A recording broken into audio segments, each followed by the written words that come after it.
আমরা এখন যে জায়গায় এসেছি সেটা রানীর ঘাট নামে পরিচিত গ্রাম। তার পাশে মনু নদী বয়ে চলেছে। এই রানীর ঘাটের আশেপাশে যারা থাকেন ওনারা এককালে আমাদের আশেপাশের যে শোভা বাগান বা তার আশেপাশে ছিল এইসব বাগানে ছড়িয়ে ছিটিয়ে ছিলেন। ওনাদের এখনও খুব কম লোক এই বাগানের সাথে জড়িত। তারপর এখানে ওনারা বসতি স্থাপন করেছেন এবং মনু নদীর পলিতে চরে প্রচুর আখ ওনারা ফলান। এই আখ ওনারা নিজেরাই আখের রস সংগ্রহ করেন ওই কুলুতে, তারপর জাল দিয়ে রস থেকে গুড় লালি এগুলা প্রস্তুত হয়। আমরা এখন কথা বলে নেব এইরকম কিছু কিছু আখ চাষিদের সাথে।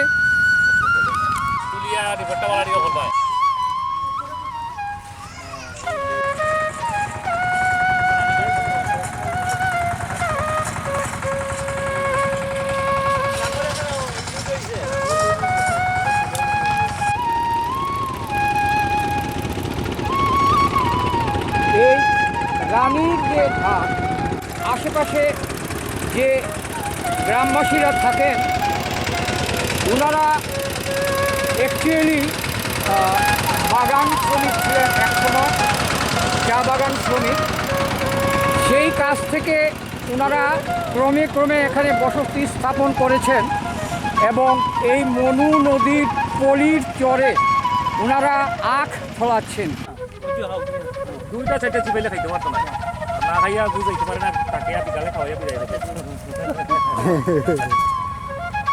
ঘটনা হয়েছে রানীঘাট যে মানে একটা জায়গা অনুমান আমি তো 70,000 টাকা 70-80,000 টাকা আড়া তো গেছে গিয়ে কাটিয়েছে। আর কত গাছ বুড়া হয়েছে,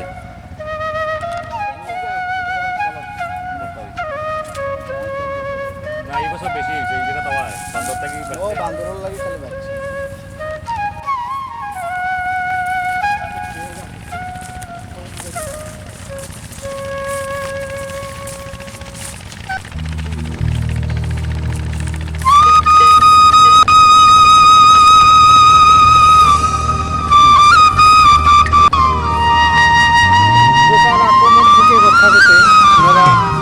ব্যবহার করেন, তবে খুব সাবধানে ওনারা এগুলো ব্যবহার করেন যাতে খাবার অন্তত 10-12 দিন আগে।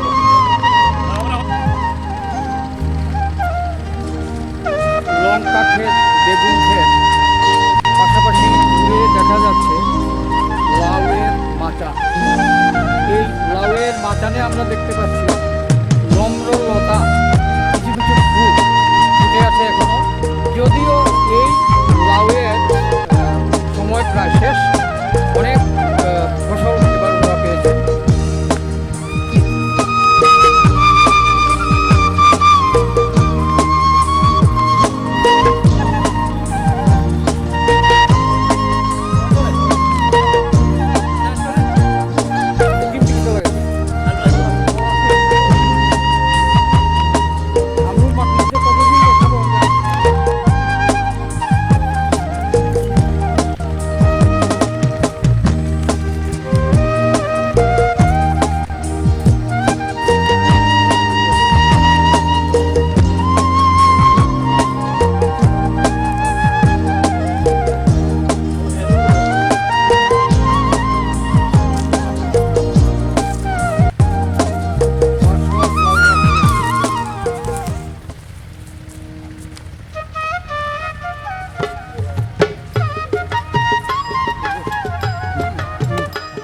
আমরা এই রানীঘাট গ্রাম আমরা পরিদর্শন করতে দেখছি, গাছপালা, বাড়িঘর।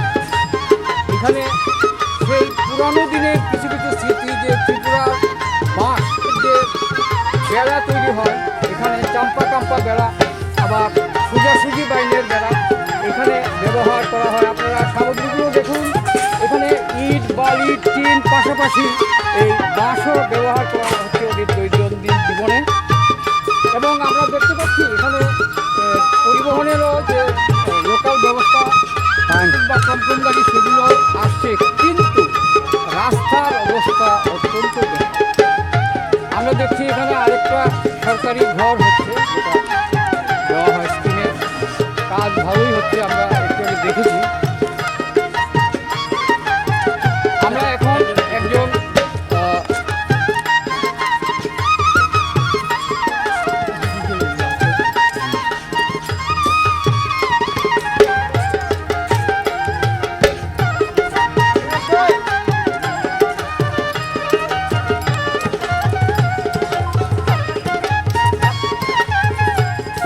ক্রমান্বয়ে পুরানো ঘর সরে যাচ্ছে, পাকা বাড়িঘর প্রত্যেকেই তৈরি করছেন।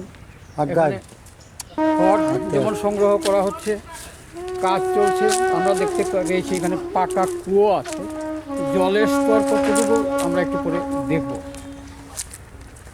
সেই পুরানো আমলের যে আমাদের যৌথ পরিবারের একটা খণ্ডচিত্র আমরা এই বাড়িতে এসে পাচ্ছি। দেখুন, বাড়িতে বিশাল উঠানের চারপাশে অনেকগুলো ঘর, দাদা, কাকা, মামা, জেঠু, দাদু, এই সম্পর্কগুলো নিয়ে এখানে ওনারা বেঁচে আছেন এবং হাতাহাতি কাজ করছেন পরিবারের সবাই। আমাদের খুব ভালো লাগলো যে গ্রামে এই অভাব, এই লকডাউনের সময়ও মানুষ বসে নেই। উন্নয়নের ছোঁয়া থেকে যাতে কিছুতেই ওনারা বঞ্চিত না হন, ওনারা প্রাণপণ চেষ্টা করে যাচ্ছেন। আমরা সবাইকে অনুরোধ করব, এই আমাদের গ্রামগুলো, এই কৃষক পরিবার, তাদের দিকে আমরা যদি সবাই মুখ তুলে তাকাই, তাহলে আমাদের দেশ এমনিতেই অগ্রসর হয়ে যাবে। আমরা যে কুশারের রস থেকে গুড় প্রস্তুত করা হয়, সেটা এখানে দেখতে পাচ্ছি। এই যে বড় কড়াই, তার হাতল লাগানো কড়াই, 4টে হাতল, এইখানে গুড় জাল হচ্ছে। আমরা দেখতে পাচ্ছি ধোঁয়া বেরোচ্ছে গুড়ের থেকে। আর যে শ্রমিক এই কাজটা করছেন, ওনার সঙ্গে আমরা পরিচিত হয়েছি, একটু কথা বলেছি কিছুক্ষণ আগে। আমরা আপনাদের দেখাবো গুড়গুলো কেমন স্তরে ঘন হয়ে আছে। একটু নাড়া কিন্তু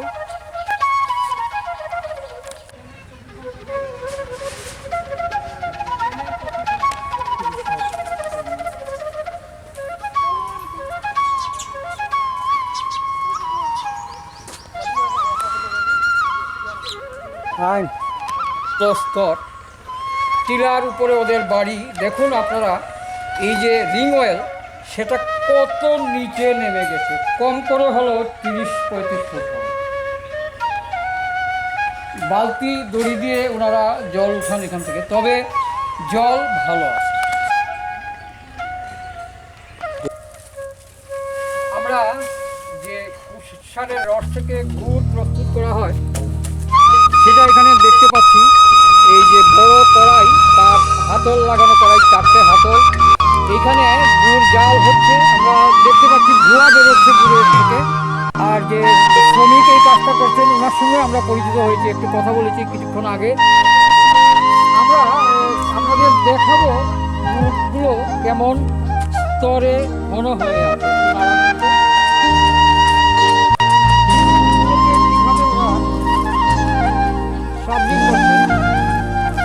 ঘন রসগুলো ধীরে ধীরে ঘন হচ্ছে, তার থেকে একটা গন্ধ পাওয়া যাচ্ছে। আমার খুব মনে পড়ে, ছোটোবেলায় আখের রস দিয়ে আমাদের বাড়িতে পায়েস বানানো হতো। আমার দিদা বানাতেন আখের রসের পায়েস। সেই পায়েসে এই গন্ধ খুব ভালো লাগছে।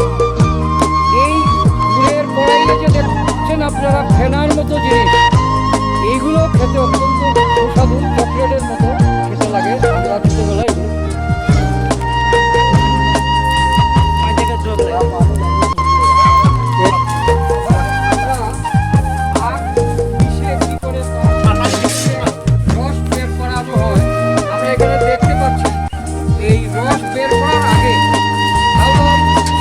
জল দিয়ে মেশিনটাকে ভালো করে ধুয়ে নেন, যাতে পোড়া বা জীবাণু না থাকে। তারপর এই মেশিনের এক পাশে বড় বড় আখ আপনারা যদি চালিয়ে দেন, তারপর সেটা পিষে রস বেরিয়ে যায়। এখানে অভিনব একটা পদ্ধতি ওনারা ব্যবহার করছেন। দেখুন, ট্র্যাক্টর দিয়ে ওনারা বলদের কাজ করেন। আমরা নাম শুনেছিলাম কুলুর বলদ, এই মেশিনটাকে বলা হয় কুলু। এই কুলু মেশিনকে পরিচালনা করছেন এখন ট্রাক্টর, যেগুলো দিয়ে ওনারা আখ চাষের মাটি তৈরি করে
পরিক্রমায় আজকে আমরা এসেছি রানীরঘাট গ্রামে। এই গ্রামে আমরা আপনাদের দেখিয়েছি যে উন্নয়ন এখনও চলছে, তবে এখানে কিছু কিছু বয়স্ক মানুষ আছেন যারা তাদের ভাতা থেকে বঞ্চিত। আমরা এরকম একজনের সঙ্গে কথা বলে নিচ্ছি। আপনার নাম? দেবকিশোর চৌহান। দেবকিশোর চৌহান। আপনি ভাতা পেতেন? না। ভাতার জন্য আবেদন করেছিলেন? হয় কতদিন হয়েছে? বা কদিন হয়েছে? আপনার লিস্টে নাম উঠেনি? না। উনি খুব ক্ষুব্ধ যে 3-4 বছর ধরে উনি ভাতা পাচ্ছেন। আপনি কি ভাতা পেতেন? না। আপনার স্ত্রী? হয় এই ভাতা না পাওয়ায় কি আপনাদের খুব অসুবিধা হচ্ছে? এখন কিতা কইতাম, এখন দেই না তো আর আমরা কিছু করার মতন না। আমরা তো তারা তো দেওয়া আছে, কয়েকবার আমরা দিচ্ছি লেখাই যা, কিন্তু ওই তবে কেউ পায় না ভাতা। পায় পায় অনেকে পায়, খালি আমরা বাড়ি ছাড়া। ঠিক আছে, আমরা আমাদের পরিক্রমায় এখানে এসেছি। এটা গৌরনগর আরডি ব্লকের গৌরনগর পঞ্চায়েতের 5 নম্বর ওয়ার্ড। এখানে আমরা দেখতে পাচ্ছি যে কাজ চলছে, রেগার কাজ। আমরা ওনাদের সঙ্গে একটু কথা বলবো।